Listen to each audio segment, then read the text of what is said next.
Welcome to MCC Made, the official podcast of Metropolitan Community College, giving you a backstage pass to all things MCC with your hosts, Emma Frazier and Katherine Riggs.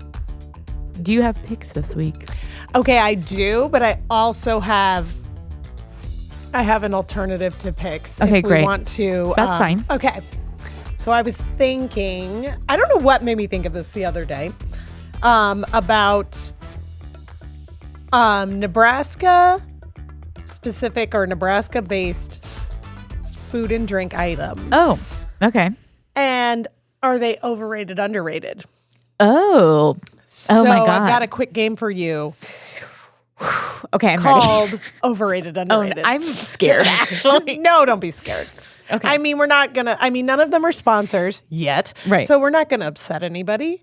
Is Runza overrated, underrated? Or is it rated just right? Are we talking the restaurant? We're going to talk on both levels. So the restaurant Runza as a whole, but we're also going to talk about an actual Runza. Okay. This is a good question. Okay. I think that Runza in Nebraska is rated appropriately. correct. Yes. Like the people who get it. And the people who don't are wrong. The people who don't, wake up. First of all, Get to a Runza. aside from the Runza itself, their ranch I could bathe in. It is next level. Which is probably the most Nebraska thing I've ever said. But it's true. That is us being extremely Midwest. But also they have the crinkle fries. Yes. They're so good. The frings. The frings. Every place should have frings. They It's should. so easy. If you sell onion rings and fries and you're not offering frings, You're messing you're up. right there. So just put them together. People will eat them both. Don't be a coward. Put them together. And an actual Runza, I would also say, is adequately rated. Agreed. They're good. They're good. I remember controversial, so if people tune out at this point, but I am not a Husker fan. I'm so sorry to a majority of people. Wow. But I have been to exactly one Husker game. Okay. I'm going to pause. I hear you and understand that you're not a Husker fan. It is shocking to me that you've only been to one Husker game, though. One game. Tickets were free. I mean, yeah, I guess I just, I am neutral on the Huskers in the fact that I'm neutral on all sports. In the fact of I just don't. It's great. They're great. I don't care. Are they? No, I'm kidding. Listen. I'll stop there because I don't want to. Yeah, we can't be canceled already. I can't lose our sponsors that we don't have. But yeah, no, I'm just shocked. I've been to a good handful of games. One. It was the most boring Husker game ever, too. Wow. Can I just say they won. It was 18-0. They played KU. It was a snooze fest, and it was cold. And my friend and I bought Runzas mainly just to hold them because our hands were so cold. I literally was like, oh my God, we're circling back to Runzas. Runza is versatile. And then I still ate it. I mean, it was piping hot when the Runza guy gave it to me. So, yeah. Also, I think that Runzas have the best fast food burgers. I also will say, you know how people go nuts for McDonald's Coke? Yeah. I would say, and I am also a Pepsi gal, so I'm really being polarizing today. I don't drink it nearly as much as I used to. I really only get it at Runza because I think Runza's Pepsi is equivalent to the Coke at McDonald's. Whoa. Interesting. And that's my very piping hot take about that. Whoa. Okay. Next on the list, overrated, underrated, a Reuben. Okay, this is where I get canceled. Oh dear. I don't like Reubens. Oh my God. I would love to justify this, but I really don't think that there's a way to justify that I don't like them. I think I probably had them when I was younger, and it was the flavor profile was not there. How many children do you know that like sauerkraut? Correct. Yeah, you got it. I don't like and I still as an adult I don't like sauerkraut. Oh, so then that's such a shame. I love it. So then it's just it's all just kind of ruined for me. Oh, there's no way to ruin it. So I would say they are. I should abstain. I would say they are as a whole in this country, I would say a Reuben is probably underrated. In town locally, I would say they're rated appropriately because so many places have a Reuben and because people love them because they were made here. Right. I'm tired of New York trying to claim that they made the Reuben. Right.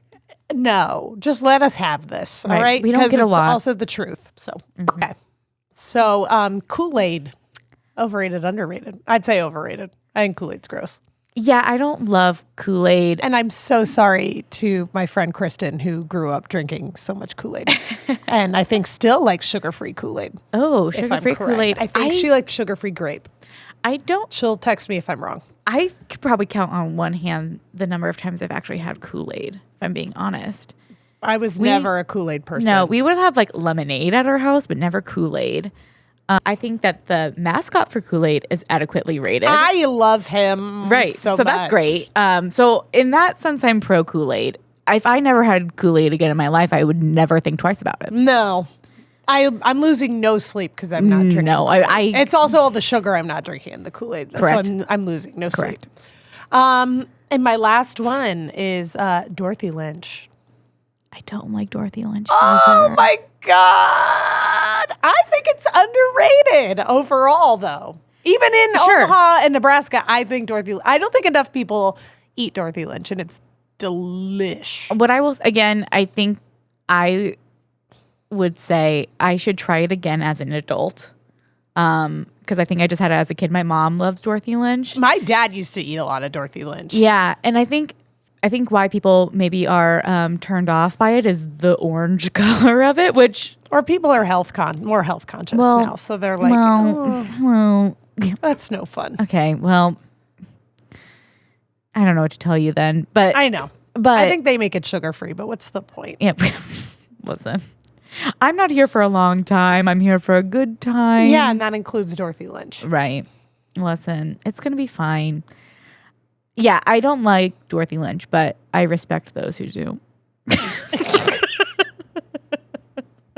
I'm not going to fight anybody about it. No.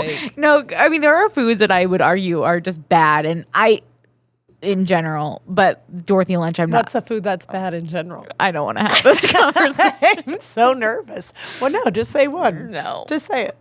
What is it? What is it? I think, I'm trying to think of a good one that I'm like, just shouldn't exist. A food that just shouldn't exist. Oh, okay. This is something that in any form I truly do not like it and don't understand how people like it is mushrooms. I don't get it. I was one of you, and I have crossed over to the other side. I don't understand it. I don't like the texture is abhorrent. It's horrible. Whoa. Big Mushroom can come for me. Big Mushroom is listening, and just know that I am an ally. I used to not like them, and then I think I just had good mushrooms finally after so many years. And again, I'm like, I don't know. I'm sure different mushrooms taste different. I don't know. That's not my business. All I know is that the texture of mushrooms is like eating a sponge, and I am not for that. I can't abide. That's how I feel about olives. They're disgusting. Agreed. I have a friend who once said it's like chewing on an earlobe. And ever since she said that, it's all I'm thinking about. Yeah. One of my... and they also just taste gross on top of it. Yeah, I agree. Olives are gross. We were out to dinner the other night with a bunch of my nieces and nephews. And one of my sister-in-law actually, my brother got a Bloody Mary. Oh! I love a Bloody Mary. I will abstain. Anyway. Okay. You're upsetting me today. That's fine. Anyway, there was olives. Welcome to our last episode because Emma and I broke up. Yeah. It'll take a lot more than this to break us up, I think. That's true, actually. We're too deep. We are. But anyway, there was olives in the Bloody Mary, and my sister-in-law was eating it. And one of my nieces was like, "What is that?" And she's like, "It's an olive." And she's like, "Well, what's in it?" And she's like, "Honestly, I don't know." And I'm like, and that tells me everything I need to know. Were they stuffed olives? I don't know. It was like the orange thing. I don't know. Like a pimento? I don't know. I'm not an olive person. I'm not either. I know enough because of Bloody Marys, basically, because they'll try to be like, it's a blue cheese stuffed olive. And I love blue cheese, but I'm like, that's still not going to make me eat an olive. Yeah, we can't talk about food because we might actually fight about it. We might have to take our headphones off and go to fisticuffs to settle this. To keep us from coming to fisticuffs over food. We're going to move on. We need intervention. Yeah, we need to welcome our guest. Our guest today is Mike Flesch, who has been at the college for over 40 years. Almost 40 years. Almost 40 years. Yes, he's been an instructor. He's been a dean. Now he just works on some special projects. And we're so excited to have him. He's just an all-around fun guy to have around. All-around fun guy to have around. Mike Flesch.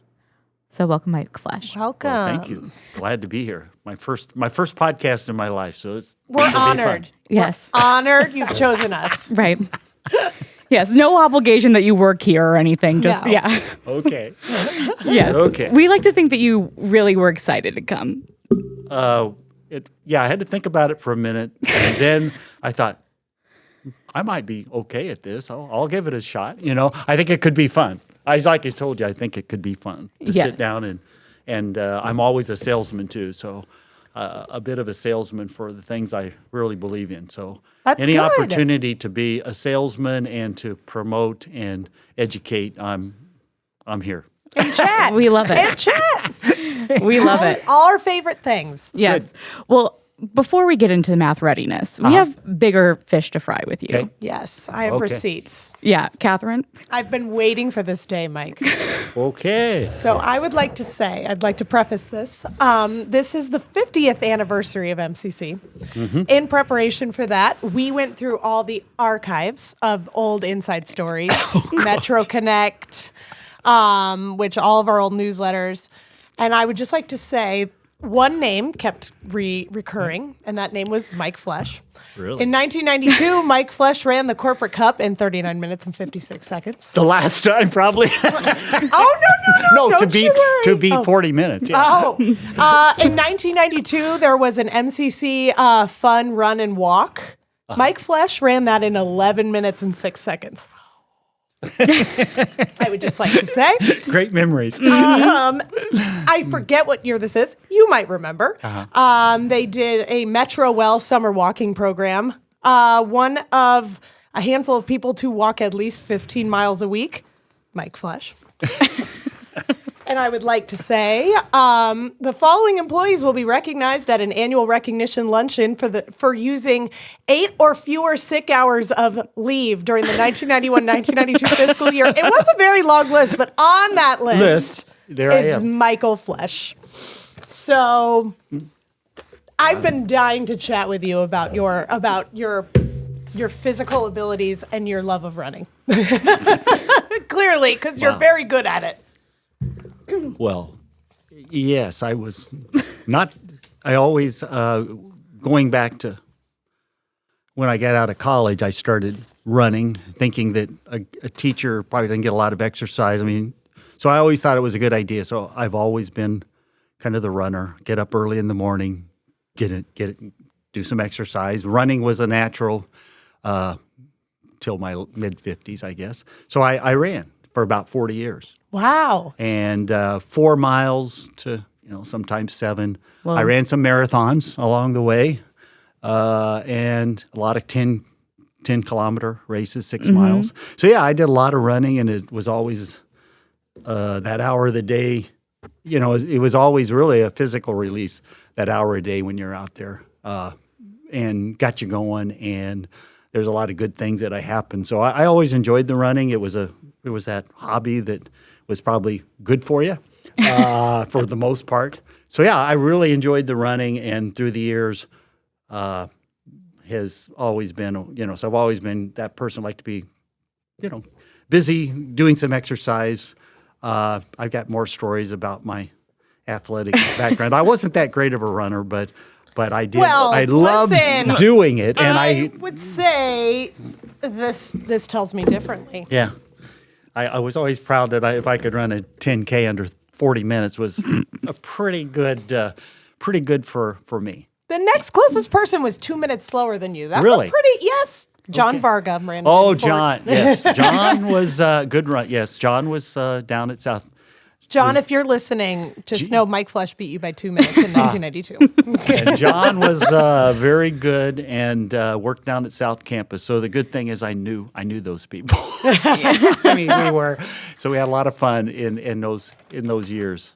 Yeah, we'll have to bring back fun. I mean, I won't be participating. I would do that. It was a I'll walk. I'll So walk. I would walk. I am not a runner. I'm jealous that you enjoyed running because I can't relate. No. I've tried my hardest. I cannot Relate to the relate. I like a good walk, Yeah. but I don't like a run. I can't do it. Yeah, I've tried my hardest. Walking I've graduated to walking because of, bad hips and stuff. But the running was, you could cover a lot of ground. One thing I really enjoyed if I go to a new city, I would run. And I always thought that was the best way to get around a city and see a lot in a short time. So, it's like, it was kind of an adventure to go to run in a city. So I always enjoyed that. And so there's a lot of things you got out of it. And, you could say you did one good thing in a day. You got in a little bit of a workout. So, and I know there's some good runners around the college today, and I look down at the, some of them, and I go, oh gosh, excited for them. So, it's good. I was something I've always enjoyed. Well, yeah, you came up a lot in the archives. I mean, obviously the running I have specifically. More, but I'll save them for later. They're not any. There's no gotcha moments. I would just like to say it's all positive. It's all good stuff. Yes, all positive. So I guess, so you were obviously in runs in 1991, 92. When did you start at the college? I started at the college as an adjunct. I came here and came to Omaha to live in 1984, and I went down to South Omaha and I saw an ad for an adjunct, for math adjunct, and I applied. And I remember them asking me a question, what do you know about teaching adult education, adult students? And I didn't know anything. I was a high school teacher, right? I taught kids, right? So I kind of lied. I don't remember what I said. But, I had no experience. He fibbed. I had no experience. But I remember the four, the dean and the, previous dean, Bob Dunker sitting there, and I could name the three faculty that were with him, and they let me teach, come over and teach a night class, and a math class, and I just loved it, So I then in 1985 got hired on to, there was an opening, and I got the opportunity to become a full-time math instructor here in 1985. So that was kind of when I loved it. I was teaching in high school, and I taught in high school about 7 years.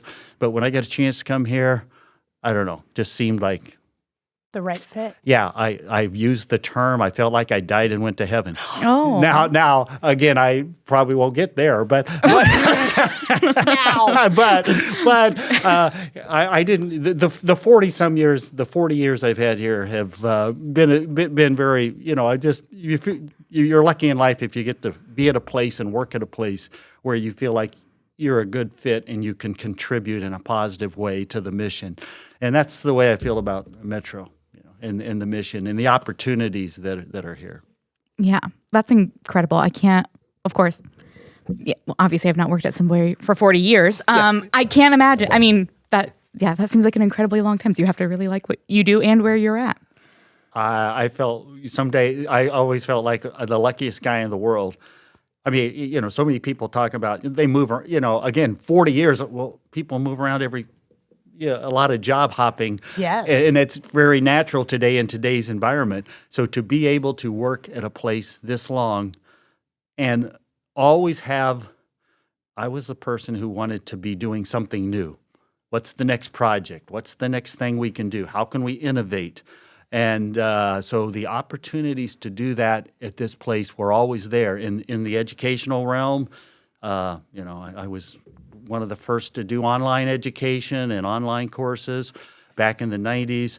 And develop those programs, and then later on to become the dean and to take on administrative tasks and lay out a vision.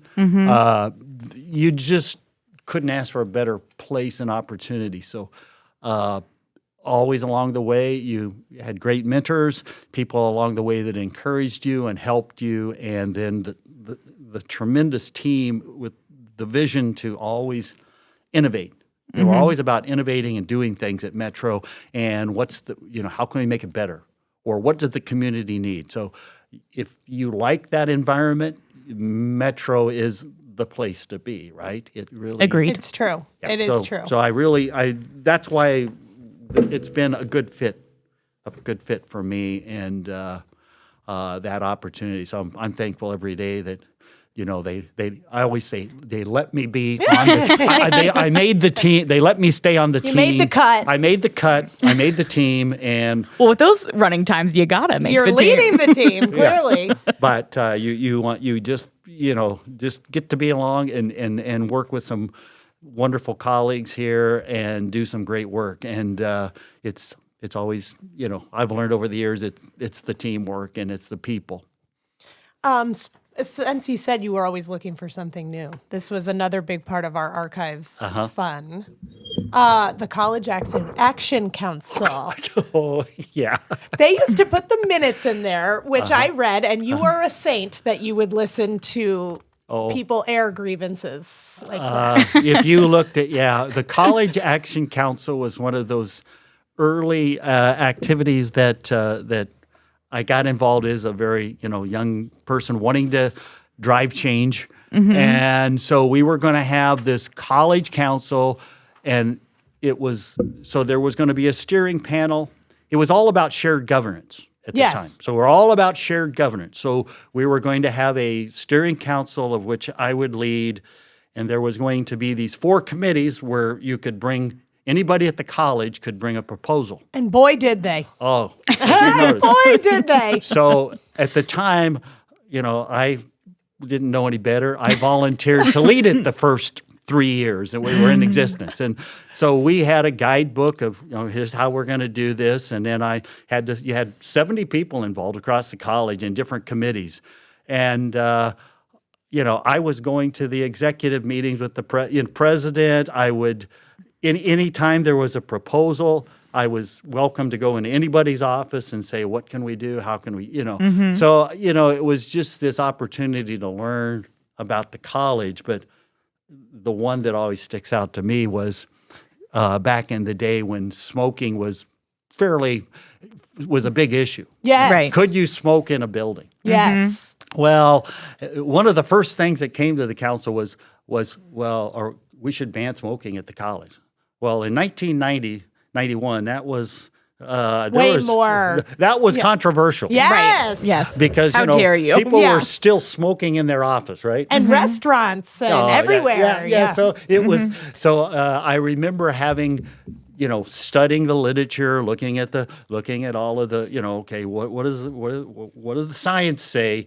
But then you'd go to the meetings and have input sessions, and if you smoked, you were very adamant that you shouldn't be. You had a right to smoke, So you had, it was like smokers' rights versus the health, Smokers' rights. Well, and so we had these debates, and we'd go to these meetings, and I remember saying to the president of the college at the time, I said, this one. I said, I don't see how shared governance works here. I said, but what we did is you can build smoking rooms. Yes. So at each campus, we built a room just where you could go smoke. Oh my gosh. And you probably remember some, smoking room and rest. Well, they built these ventilated rooms. And so that was a compromise. The compromise ended up being, which I guess was shared governance, we did build smoking rooms at every campus. Well, there you go. And they lasted about, 10, 15 years, somewhere in the mid-2000s. They banned, we did ban smoking at Metro, I believe. But again, you watch that evolution of the society and the attitudes of people.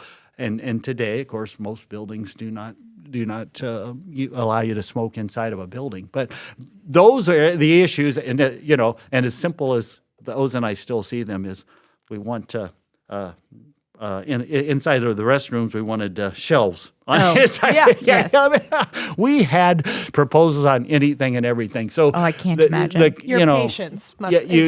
But again, you got an opportunity to learn and work with so many people and to guide change. At the end of the day, things that would come to us like a phone system. Oh, we need a phone system. A phone system where you can actually leave a message. Mm-hmm. Oh my gosh! Well, we didn't make the cut the first time it came to us, but within 2 to 3 years, the college, was buying a phone system, where you could leave messages. Right? Maybe we do need that. So phones are sticking around. Yeah, actually, I want a council that says get rid of my voicemail. That's what I want. Yeah, honestly, please. Yeah. Because today, today everything is an electronic and has moved to your voicemail, your text, your communication styles have certainly changed, which is probably a good thing. But one of the things that we move so much faster now. Mm-hmm. Yes, I mean it took a week to move a piece of paper across campus. Yeah. Now we move it in a tenth of a second. Right. Yeah. So our ability to move and get things done today with the technology. And again, that's one of the great things I think about the education, and both in teaching and learning, is the technology that's driven us and brought us to where we are today. So, CAC was certainly a great experience early on for me that taught me a lot of lessons and taught me a lot about how to work with people in large groups and change and to look at change and how can you be a change agent, right? In an and that it's a institution. good thing. That it's a good thing, and there's the bumps and the bruises along the ways because driving change is never easy, but it's worthwhile. But it's fun. It's fun to be part of it, and I think Metro is definitely a leader in driving change. I think in the community and. Always being on the front edge. So CAC was one of those character forming things that I did in my life that I was really happy that I did. And I led that for like 3 years. And then I remember when I left, they gave me a plaque that said King CAC or something. Oh my gosh. I had a little, it's like I was called the King of CAC or something. King of CAC. Oh my gosh, that's incredible. CAC it was called. So but that's fun. It was fun. Yeah, so I'm sure they recognize it's like, not everybody can lead a group like that for 3 years.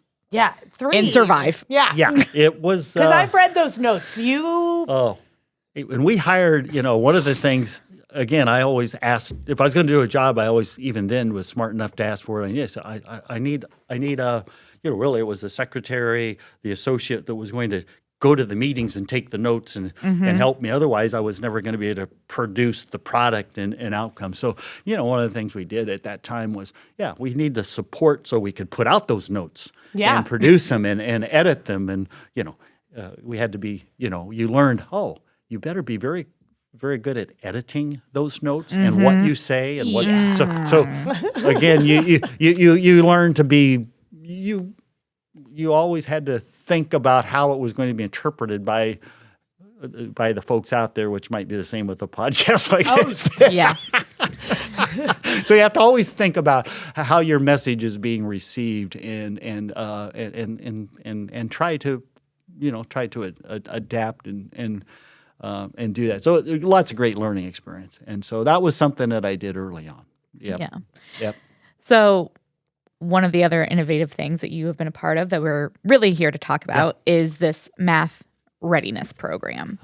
I guess, why don't you just kind of describe what it is for somebody who has never heard of it before? Right. Well, little bit more history because I'm an old guy. And, we started, and Marcia Virgo, I should bring up her name right away because she was back in 2008. We were talking about alternative ways of teaching math and looking at the national environment, and she did a lot of research on it. But we came together to produce what today at Metro we call a modular approach where we put 15 to 20 students in a classroom. We use the technology, so the developmental was a really, we've always struggled with developmental students. How do you teach them? How what are ways to effectively help them? So we came up with the idea that, and it was kind of a national idea too, although we took a unique approach at Metro, and it was putting them in the room. Our developmental sequence had, some, I would call it an arithmetic course, pre-algebra, algebra course. How do you teach those? A lot of times it takes a student, 3/4 Right. to move through that. So that could be, how could we give students options to move through that curriculum more quickly? So by using the computer, and the student walks in and they're being facilitated, and you have a very well-defined curriculum that, okay, here's module 1. You're going to do some reading and look at, studying. You're going to be doing some examples just like you would in a classroom. You're then going to be doing some homework. You're going to be taking some quizzes. If you don't do well on the quiz, you're going to be maybe working with the instructor, and you're going to be retaking. You're going to be competency based. So when you don't do something right, you don't just move on like you many times do. You failed the test and you just keep moving. In this case, you stop. You have to go back and you take the test again. And you study. So we have, the computer can actually define a set of homework questions. Well, you need to work on these 10, 15 questions. When you do them and do them at a high level, then you get to retake the test again. And it's all being done electronically and tracked electronically. So was this for high school students or college students? At the time when we first got into it in 2008, it was for our college students. So we developed the program, and we could incorporate 3 classes into one classroom facilitated by one teacher with about, we would look at 15 to 20 students. Okay, it much one-on-one. I always have, the model is, if you think of a one-room schoolhouse in the old days where you had K-8, kindergarten to 8th graders in a one room, all being taught by one teacher, like in a country school, as we call it. I kind of look like it's kind of like a country school in a one-room schoolhouse with technology. Right. Okay. And so a teacher can walk in and know exactly where the student is and what they're doing, and help them facilitate their learning. While the student is fairly independent and doing the work on their own, and progressing through the materials and the quizzes and the tests, and then making their way through the course. So we did it on campus, and we got it going in about 2012. Well, in 2015, one of the teachers a Gretna teacher walked into my office, and I said, well, yeah, here's something we're doing with our kids. And she looked at me, she says, that might work with some of my seniors.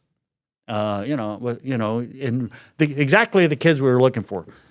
People that had struggled in math, people that math wasn't their favorite thing. Maybe,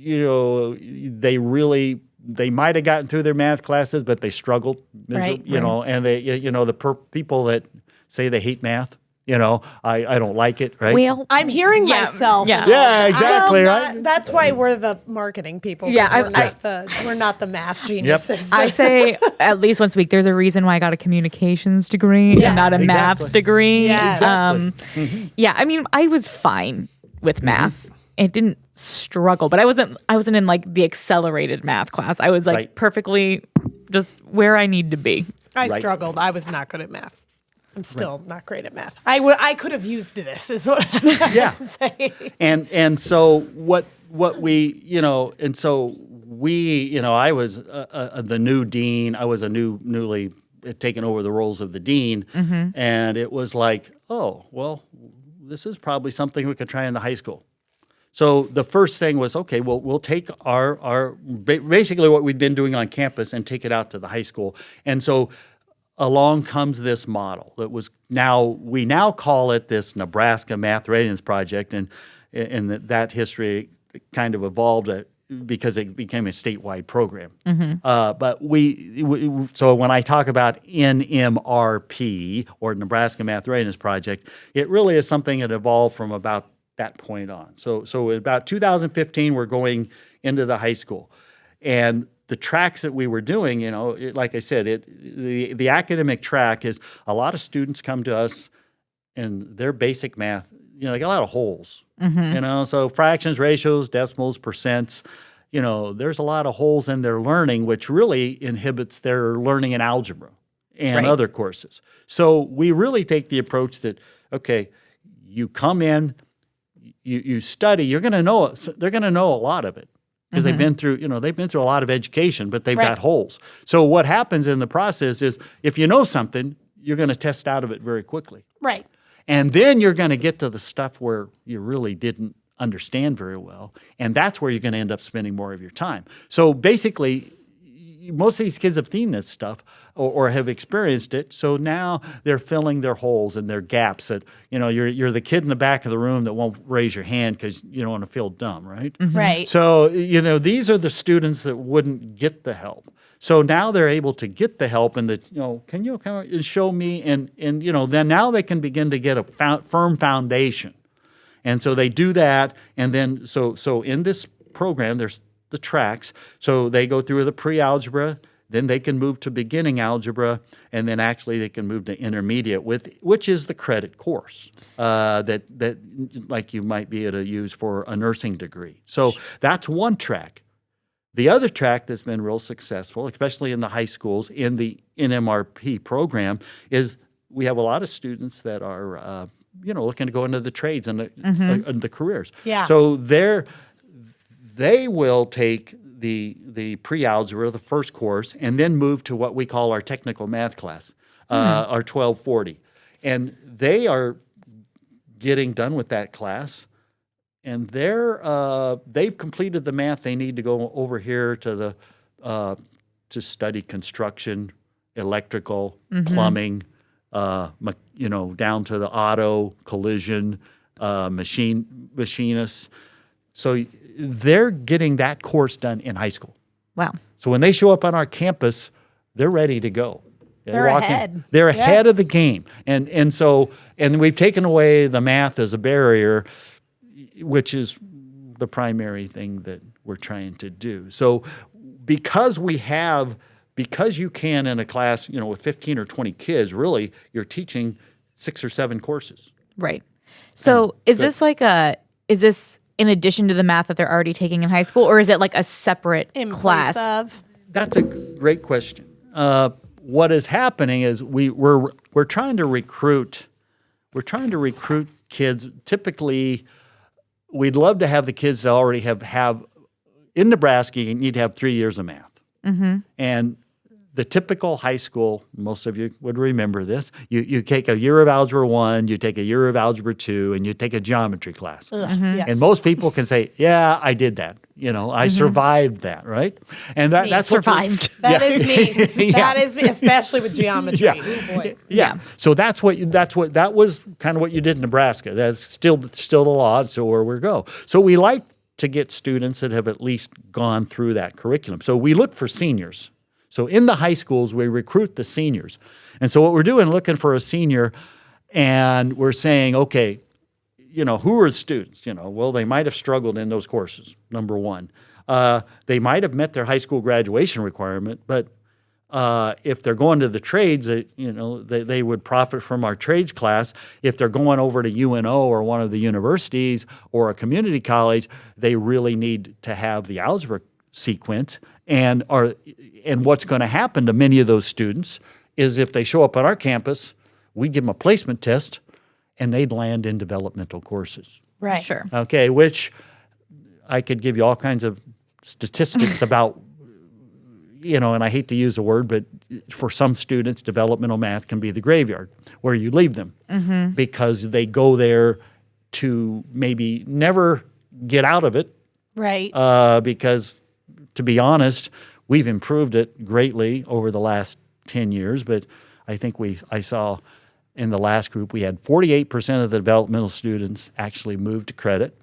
All right. And we were 34% actually passed a credit from developmental. Okay. Now it's only a third, and I'm going, I don't like that stat, but it's 3 times better than the national average.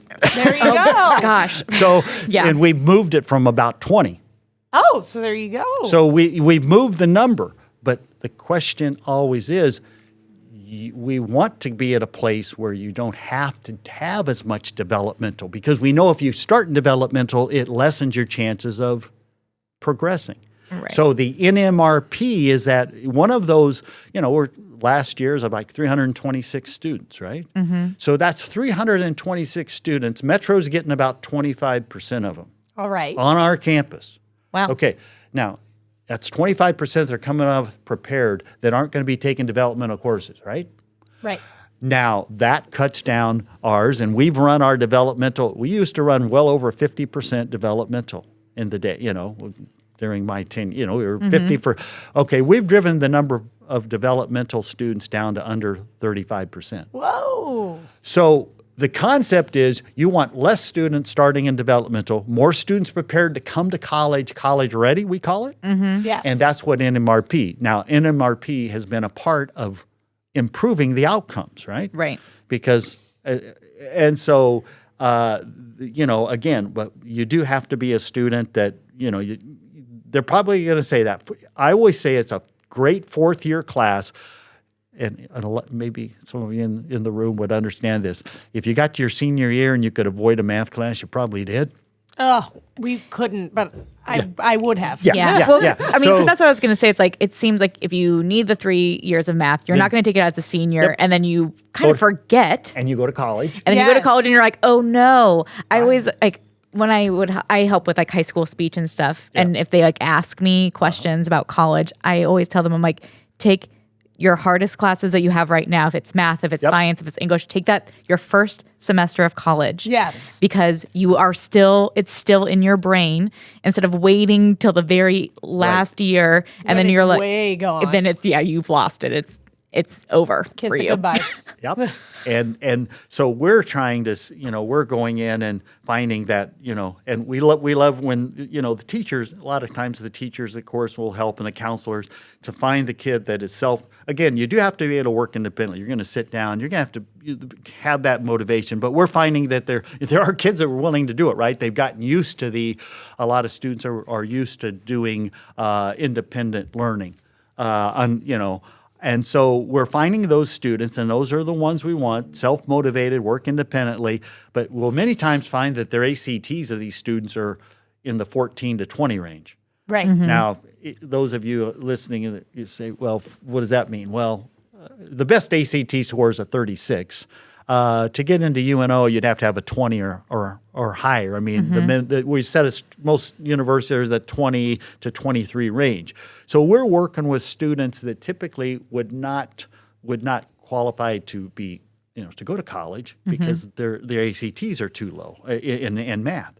So we're looking at those students, and yet they're being very successful, and we really look at it as a great fourth-year course. As I've talked about the tech students, we lean hard on the tech side because that seems to be there's a lot of high school juniors and seniors that are looking at those careers, and they need it. Their parents know it, they know it, and they're willing to because it's geared to things that they're interested in, right?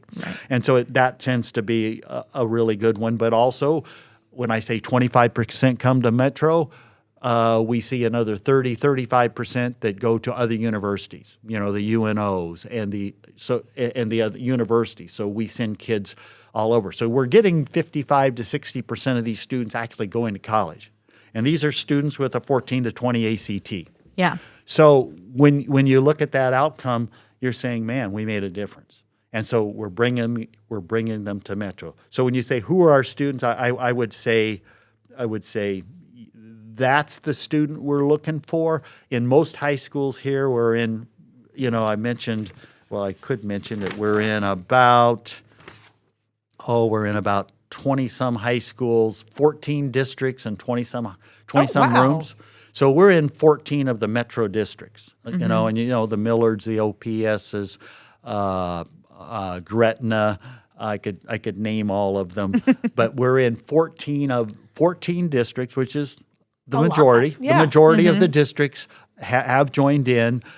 smaller schools like Fort Calhoun, Blair, Ralston. So, we have the very smallest schools to the largest districts like OPS and Millard.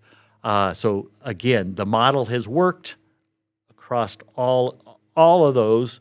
Again, finding the right teachers, finding the right teacher is, because I look at the teacher as a coach, Right. and they're a facilitator, and the best teachers are really great coaches. I mean, you really are developing your talent, and they're really good at it. And so we have some great teachers out there in the high schools that do this, and then we find those right kids, and I can talk about the statistics and how some of that here, but did I answer the question, I guess? Oh gosh, yes. I'll stop. Yes, you did. But I had another question before we get into more of the statistics on it, because that is also very fascinating and something that you and everyone in part of this program should be proud of. But is this program kind of part of our dual enrollment, or is this kind of a separate thing? Great question. When we designed this, we at Metro felt it was very important that every student that participated be a Metro student, and that means they're getting dual credit. So we set it up within secondary partnerships at Metro. They are treated as dual credit students, and every course that they complete is transcripted, and they walk out, and they get the credit for it. So they're getting credit on a transcript, and they can look at themselves and say, "I'm a Metro student. I'm a Metro dual credit student." And I think for a lot of them, that's a great source of pride to actually be in a college class. So yes, to answer your question, yes, being dual credit and making sure that every student is signed up as a dual credit student. They're getting a high school grade and a Metro grade, so those two work together. The high schools can give credit based on the rules they need to meet. So the high schools will give some treat it as elective credit, some will treat it as math credit, depending on the course.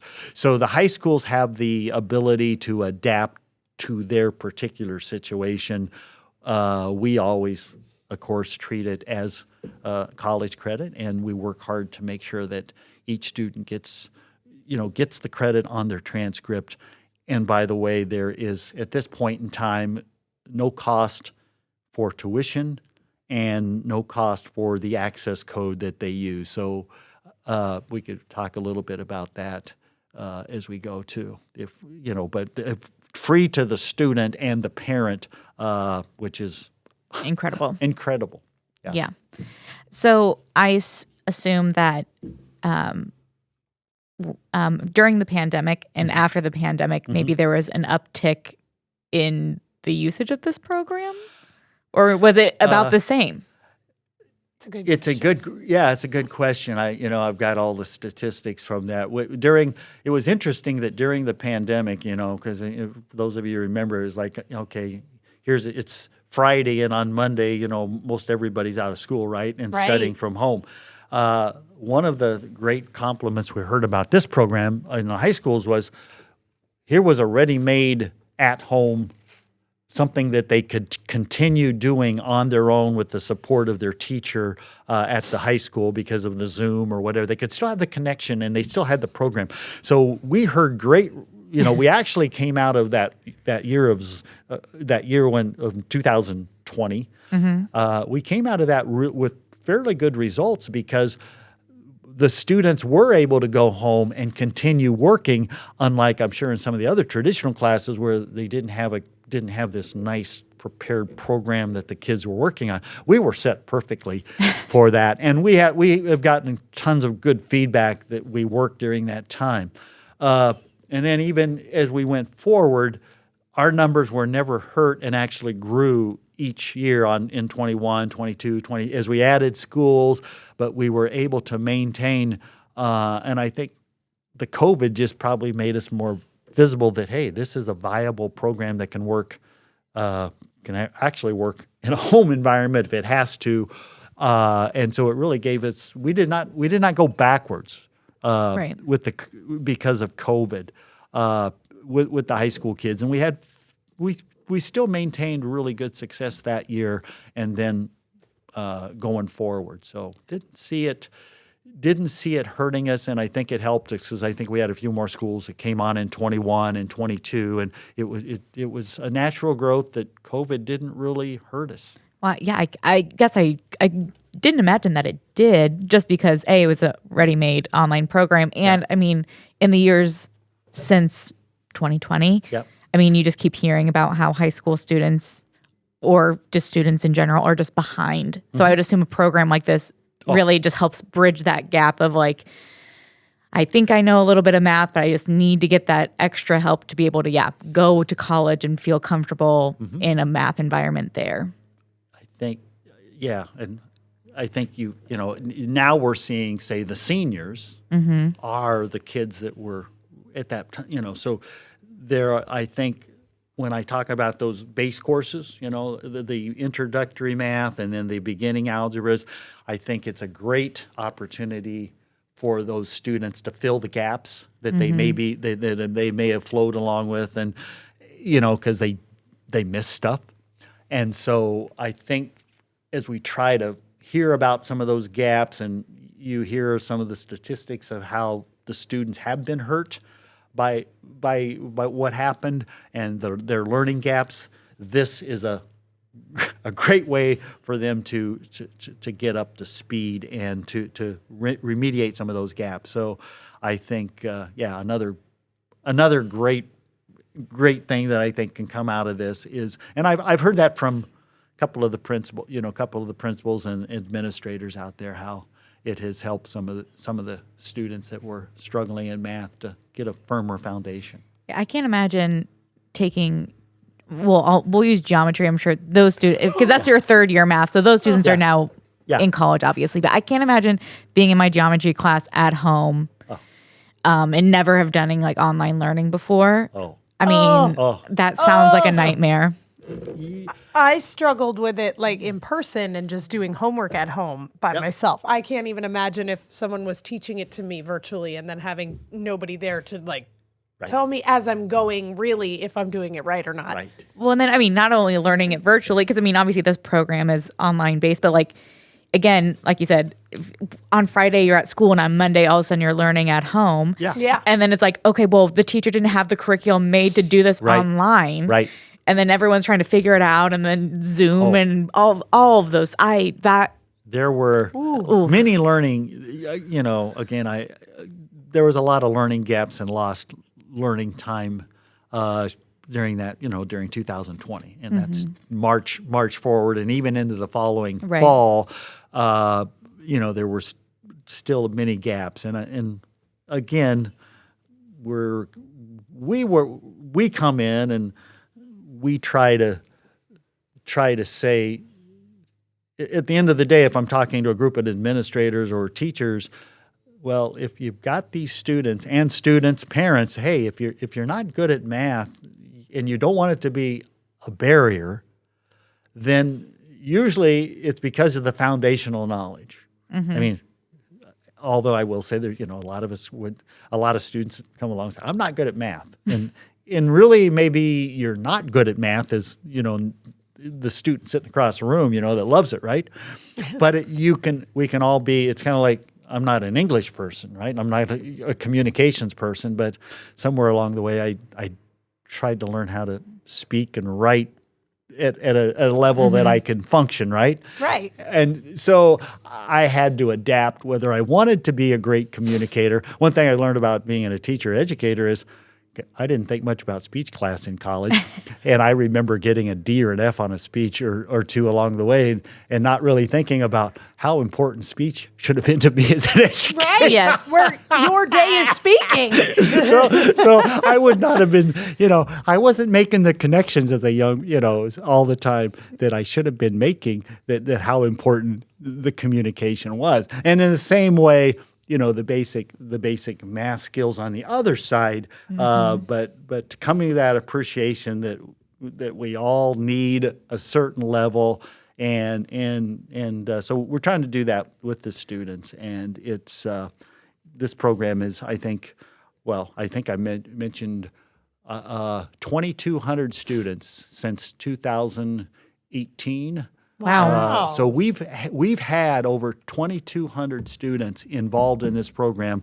Some, this year we're about 325, we'll end up about 350, but most years somewhere between 300 and 400 students across the metro. We'd love to grow it, but again, I'd rather have really good results with 300 or 400 than students that aren't ready, because you are taking a college class, and we do have, you are going to pass the exams, you are going to learn the material, and you've got to put in some work. And again, but if we're training them. I mean, so part of it is, hey, this is what your employers are going to expect. You're going to do a work, you're going to meet a standard. Right. And so our program requires you to be competent, master it, and be competent. And so what better lessons for us to be teaching to a high school student? Right. Exactly. And so I think you don't get to fail the test and then not have to come back and do it. You must be competent, because it's going to be, part of your job is everything you do, and that job is you better competent at. So I think I think the way we do it is really teaching great lessons to the kids, and we're looking and has really, I think hopefully helped them in so many ways that we would say beyond just giving them that, but taking away that barrier of math, I think has just been fantastic. I think for those students, and we got many. Our UNO partners have been evaluating this program. There's an evaluation team from UNO that's been evaluating this program since the beginning, about 2017. Every year they write a 90-page report. Wow. We have data upon data on this program.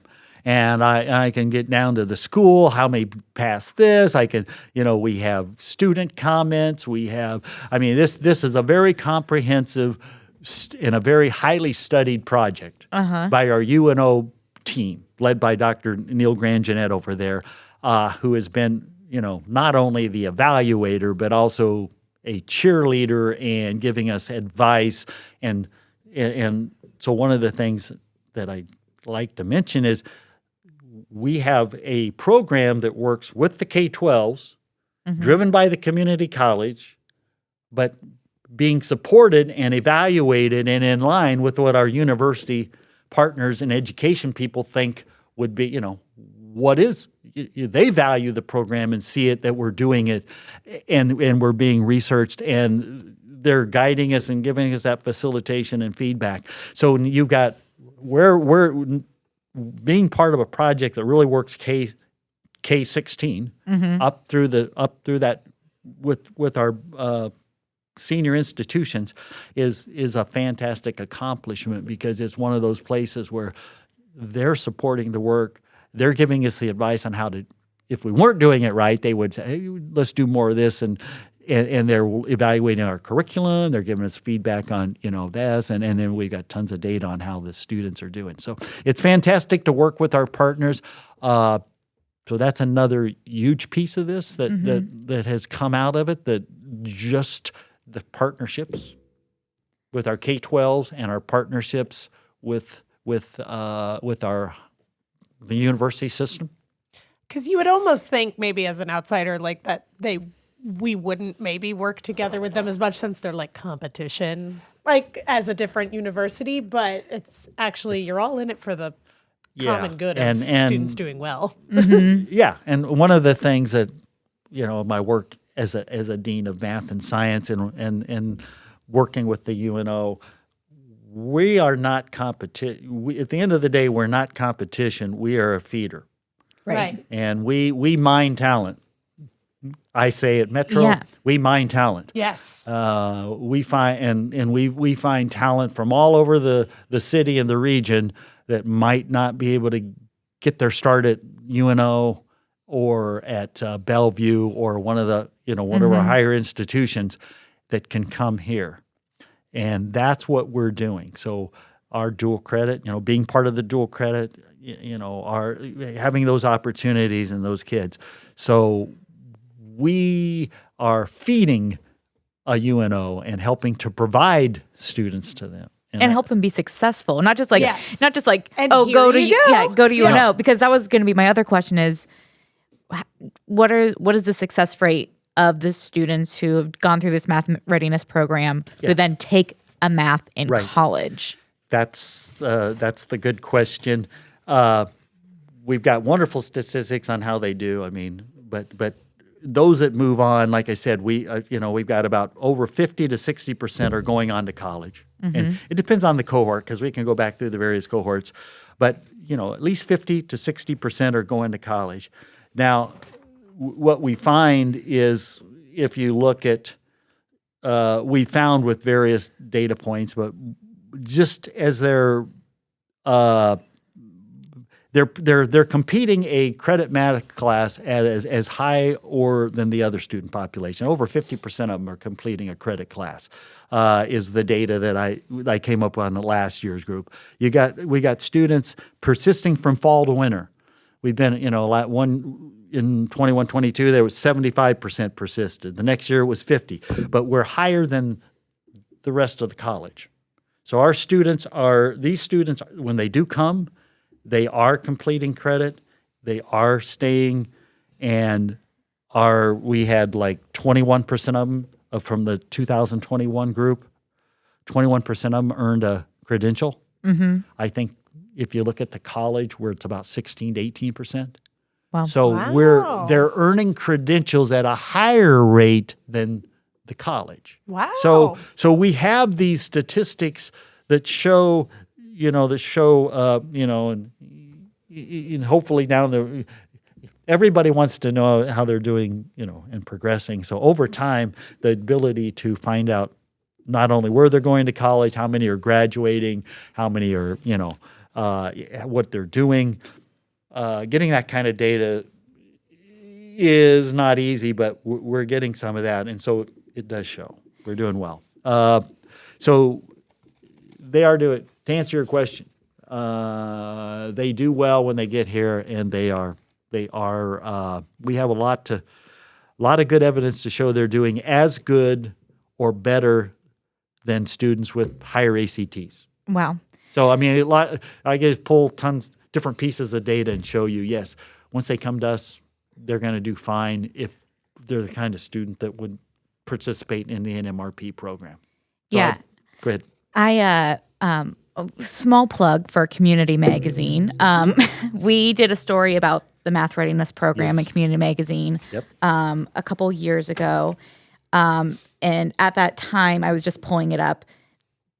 Just for people who don't know all the statistics of completion rates in colleges. From the 21-22 school year, 90% completed at least one NMRP class. Yep.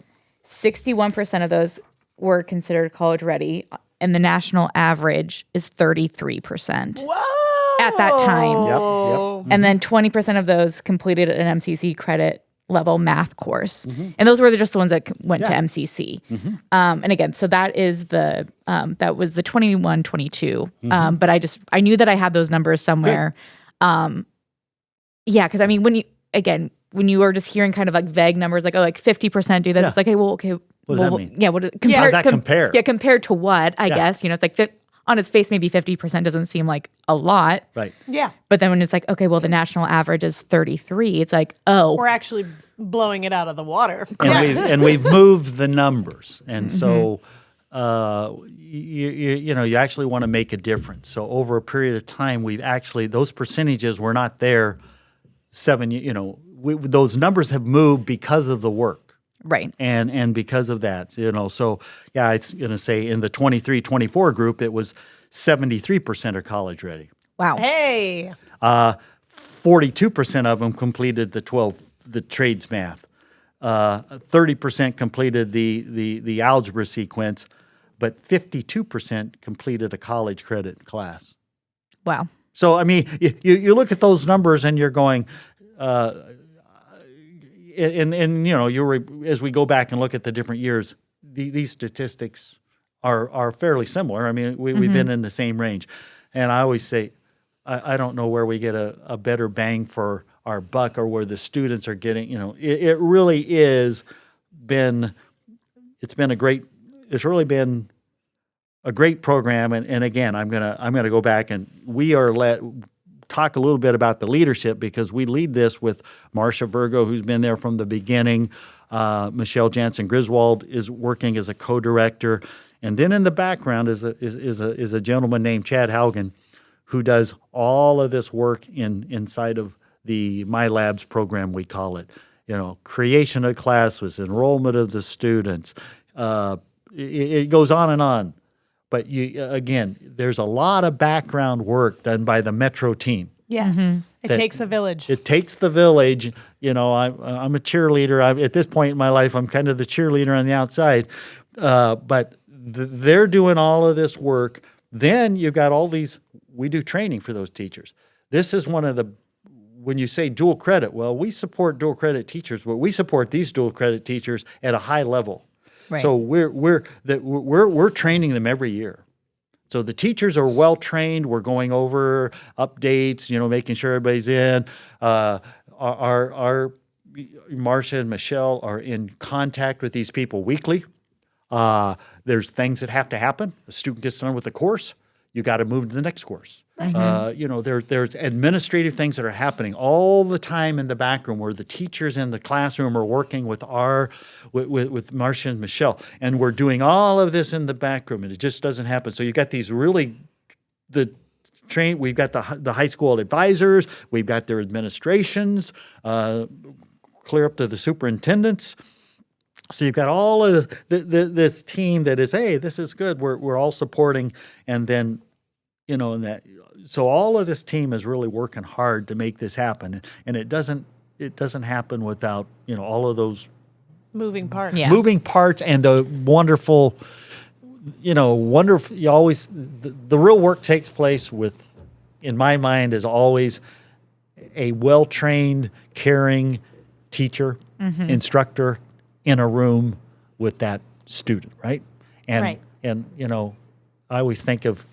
I've been in both worlds as an administrator and as a teacher, and I always think of the world of and again as an administrator, I think I'm the one who helps to make it happen, allow it to happen. Right. The teachers, are the ones who make it happen and interact with the student, and that's where the real magic is, because nobody learned because of a program. Right. They learn because they have a caring, well-trained teacher who is facilitating them and coaching them. And the model allows for that to happen in a way that has not, for a group of kids that normally and in many times in the past might have got passed over. Right. So if I had to sum it up, we're trying to take this program, and I think it happens because of all of these things working together. So I credit a lot of great work and design and how we do it, and how we've evolved it over 8 or 9 years to get where we are today, because we've always been open to innovation, change, and how can we serve the student. Right. And do a better job to help them be prepared for post-secondary. Yeah. Well, I think that it's a testament to the work, of course, all those people that you just listed, but also you that you have done. Don't I know at the beginning of the podcast we talked about how you love working here because we're always pushing the envelope, and you are one of the people who's pushing the envelope and pushing it forward, and we've talked about this on this podcast before, but it is incredible to see just how community focused and just making sure that MCC, I think in particular, all their community colleges do this too, but making sure that everybody succeeds. Because we know that if everyone is succeeding, then we succeed and the state succeeds, and everyone, it just is good for everyone. And so it's always nice to talk to people who can see that vision, who want to reach out their hand and lift everybody up as we go. So let me just say, this was October 21st, 1994. So almost exactly 30 years ago. Oh. Mike Flesch, you won the Heart of Metro Award. Whoa. I still have the cup. Oh my God, that's the best part, actually. But can I just say, the people who nominated you said Mike treats people with utmost respect and openly promotes a team spirit attitude. And I would say, 30 years later, you are the exact same man who won the Heart of Metro in 1994. And you won it then for starting CAC. So to bring it all the way back around. Wow. But Yeah. I would say well earned, could be earned again if there's a point where it resets and people can re-earn a Heart of Metro. Right. He needs another cup probably Yes. at this point. Oh my gosh. But you even said yourself that you are a cheerleader, and obviously that has not been a recent development. People have thought that for a long time here. Yeah. In my almost 8 years here, I have, whenever anything involves you, we know it's going to be easy and fun, and you're going to be helpful. And so I just appreciate all that you have done, not just in what you've done for me, but for this college as a whole. Well, thank you. Yeah. Well, Thank you. Appreciate it. yes, you're great. This is incredible stuff. Again, for people who don't love math, what a game changer this is. Yes. So yeah, well, you did great on your first podcast. How'd you like it? It was fun. I can tell you, it was. Rave reviews. I always come into something, and with the fear, I can build a lot of fear up inside, and then when I get there and get the opportunity to do it, then I'm somewhat of a natural ham at some point, and I love and so I just feel like I'm just so blessed to have the opportunity and to get to work at a place like this and do what we do. So I've always, like I said, I've always loved this place. I always love what we do. I love the community we live in, and I just feel privileged to even, I always say be part of the team. And Yes. if I can be, in a positive way. And if you can't be positive, then it's time for me to go, and so you stay positive, do the best you can, and always look for the solution. And here's to 40 more years with MCC. Okay. Thank you. Yes. MCC Made with Emma Frazier, Katherine Riggs, and Tim Clark. Produced by Emma Frazier. Executive produced by Nanette Rodriguez. Production support by Herdat. Got a question for us? Email mccmade@mccneb.edu, and your question may be answered on a future podcast.